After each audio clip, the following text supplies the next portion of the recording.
is known for his outspoken and irreverent analysis of current events. His thought-provoking and sometimes controversial commentaries have made his show Countdown the highest-rated program on MSNBC. Take a look at this clip. This isn't about yelling, and this isn't about politics, and this isn't really just about Prop 8. And I don't have a personal investment in this. I'm not gay. I had to strain to think of one member of even my very extended family who is.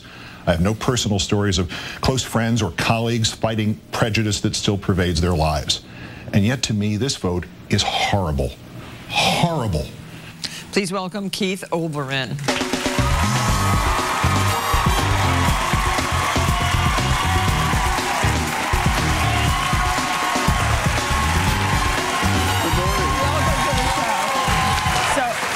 In your opinion, why did California change their minds? Oh, people are scared. People don't boil it down to what it is in essence, which is, you know, there's so much against happiness in the world. There's so many forces against happy marriages, happy relationships.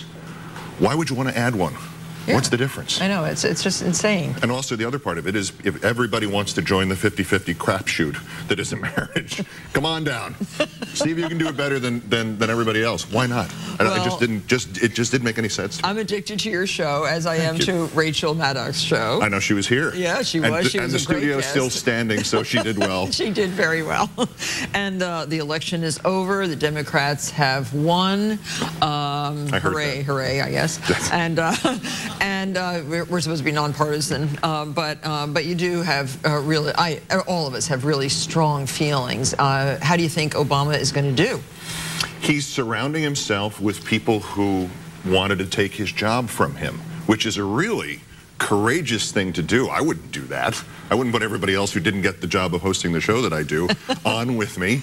And yet, but in a way, that's good because he is. When I hire somebody, I try to find the successor, or to the person in charge. It's a very good way, and I try to tell all my executives to do that too. I think he is thinking modern, in a modern way, and I think it's wonderful. Well, he's going to make Bill Richardson Commerce Secretary, who ran for the presidency. And what a good Commerce Secretary he'll be. A great guy, great leader as well. Biden is, of course, the vice president.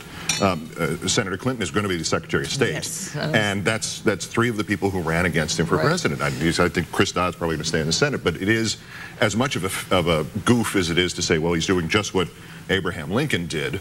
I think this is a secret plot. Well, if they were good enough to run for president, those people, boy, they are good enough to take these jobs. Well, that was the hope when you watched the Democratic candidates, that whoever won would take all the other ones with them, because it was a pretty good group of folks. Yeah. I just think the whole idea is Doris Kearns Goodwin trying to hyperbook the team of rivals, the Lincoln book. Well, it's always good to have the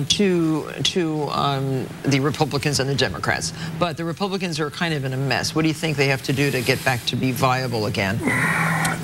More appearances by Republican governors in front of abattoirs and slaughterhouses pardoning turkeys. I think it'd be a really good idea. I hope you all saw that. That was a really, well, I hope you didn't see it actually. It was a pretty gruesome thing.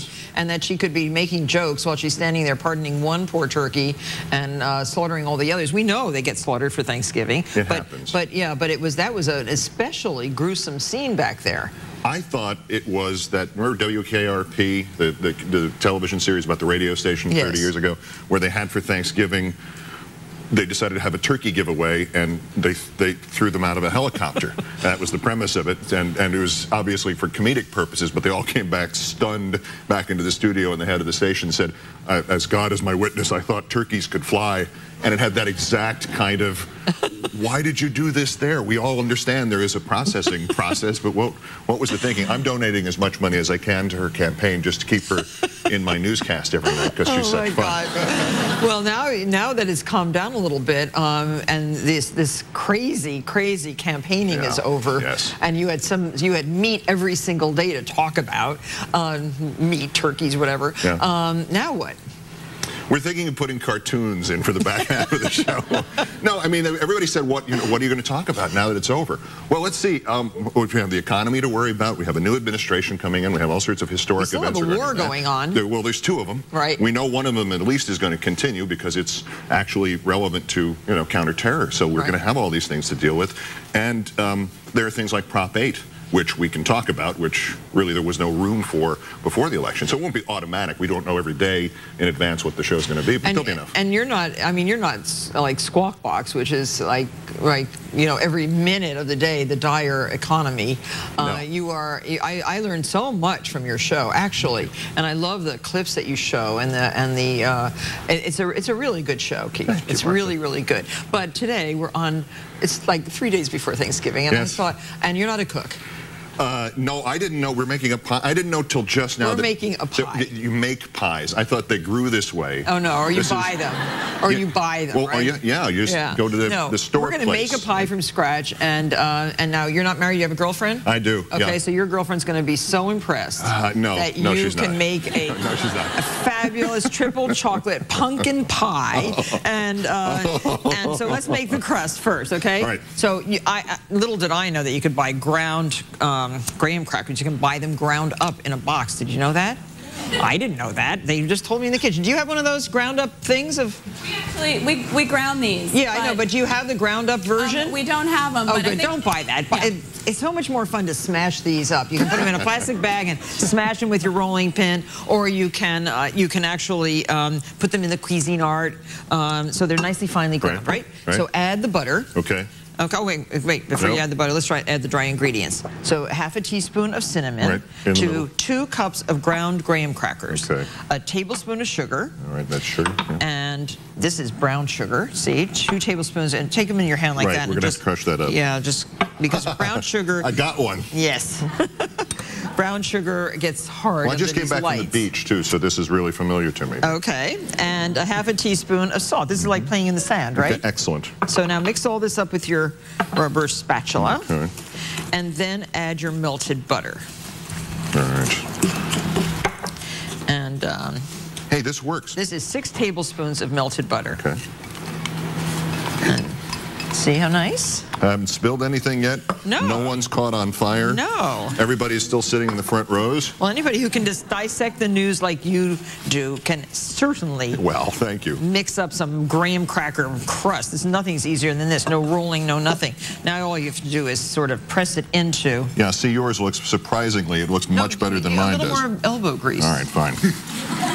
Come Again, on. Please sit well back from your televisions, in fact. See? And then flatten that out as well as you can.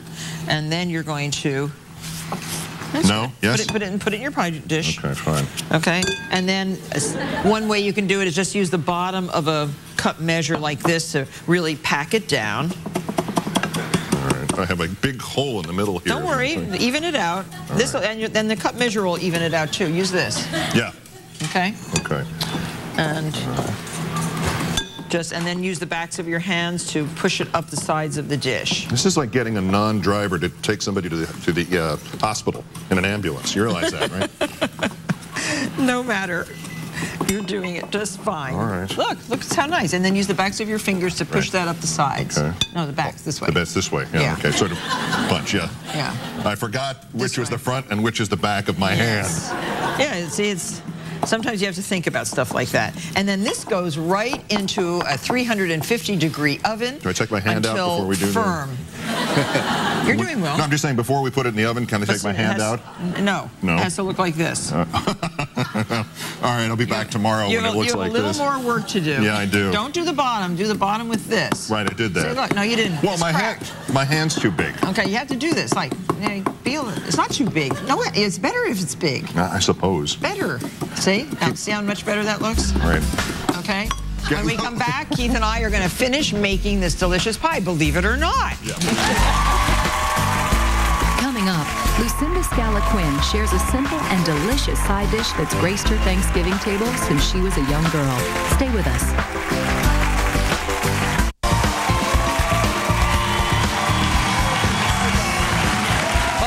With a very entertaining Keith Olbermann, and we're going to finish making a triple chocolate pumpkin pie, which is just in time for Thanksgiving. Where are you going for Thanksgiving dinner? Oh, the girlfriend's working, so we're probably going to go out to a restaurant. Oh, did you make a reservation? Oh, Shoot. Yes, we did. Better do that. Yes, we did. She cooked last year. Here's the warm pie crust, and we have sprinkled some bittersweet chocolate in the hot crust, just very finely chopped up Nestle's bittersweet chocolate. That's one of the 3 chocolates, and then we're using semi-sweet chocolate to go into the pumpkin. Okay. That's already melted over here, and then we're using milk chocolate to swizzle over the top. That would be here. Yeah, no, over this. No, that's the baked pumpkin. So you have to do the filling for me, okay?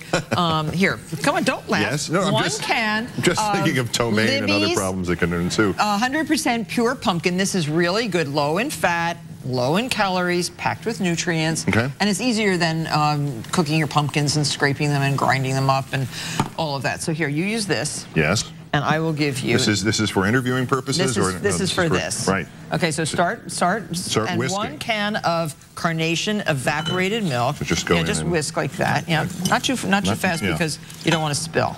So 12 ounces, 1 can of evaporated milk, and that is carnation, which is tasty, and 3/4 cup of light brown sugar. Right. Keep stirring. No, just was giving you room there. Yeah, don't worry. Okay. And 3 large eggs. Ah. This is a nice custardy pumpkin filling. Yeah, I can feel this. I love this. 1/4 teaspoon of nutmeg, 1½ teaspoons of coarse salt, 3/4 teaspoon of ginger. You're remembering all this, right? I'm writing it down. Okay.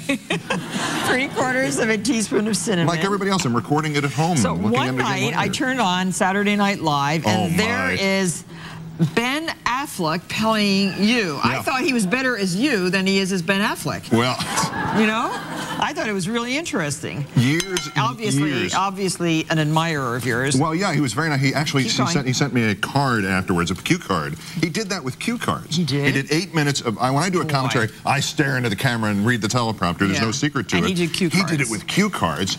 And he's the first person I know who's ever done an impression of me, because apparently I don't have anything you can do an impression of. So well, that's why you're good that's why you're good, because Walter Matthau once told me he hated me personally and loved my work because he could not do an impression of me. Oh, well, if you can imagine such a thing. Ben Affleck did a good job. His facial, he's same size, same kind of face, same height, everything. And why would you complain? Pinch of ground clothes, which they should have put a pinch. Okay, no, wait a minute. We're gonna remove. Wait a minute. I'm just talking to you so much. Don't laugh. Who's laughing like that in the audience? Now, see, we stopped the stirring. That was good. We stopped. That was an instinct. Okay, now you can't teach that. No, that is. And a teaspoon of vanilla. And I forgot to tell you, 1 tablespoon of cornstarch. Okay. Right, you're back at it. Okay. Yes. So doesn't that look good? Yeah. Yeah, it's going to be a little clovey. So if you get Ben Affleck to do an impersonation of you, the man makes $7 million a picture. I was very flattered with the idea that that's who they had to get to do an impression of me. Plus, if they're doing an impression of you on Saturday Night Live, that means they're watching. Oh, yes. They were watching. So now, fun. Into this wonderful 6 ounces of semi-sweet Nestle's chips, which have melted nicely over a little pot of warm water. Look how pretty that is. Oh, yeah. You add 4 tablespoons of unsalted butter. And let that melt into there. So this filling is really tasty. Really, look how beautiful that looks. Okay, so now we're going to have to add a little of that pumpkin to the chocolate. All right. I think it's... Yeah, keep doing it, though. All right. Well, again, stirring. I'm trying not to cause any kind of accidents. No, you're doing a beautiful, beautiful job. Accidents will happen even in terms of that's done. prep. Okay. And now we're going to just stir this up with the chocolate. It's good to mix a little of the pumpkin into the chocolate just to loosen it up a little bit. And now add that in. Oh. Isn't that pretty? Oh, yes. Chocolate custard, pumpkin custard. It's so good. Now, this is really, when I first read the recipe, I thought, oh, I don't know if I'm going to like that. How they're going to mix. Yeah. But there it is. I love it. So here, just a little bit more stirring. And I can do that for you. Now I know how. Okay, you did a great job. Here. So now, want to pour it into the pie crust? That's a little bit harder. No. So here we have our pie crust. The chocolate has melted in the hot pie crust. That's such a simple thing to do. And here, we're going to just pour that in.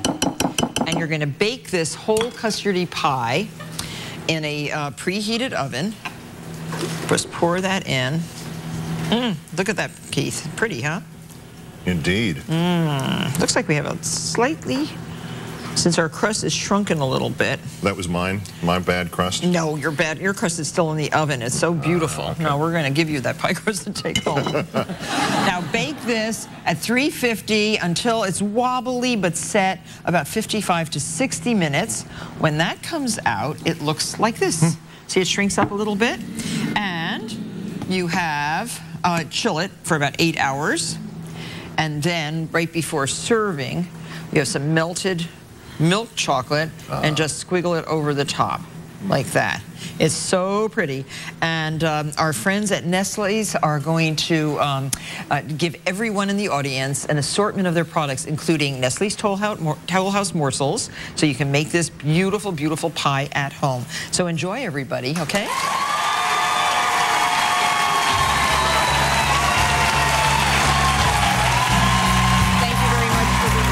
Later, Sarah Carey shares her family's recipe for Thanksgiving stuffing with a surprise ingredient.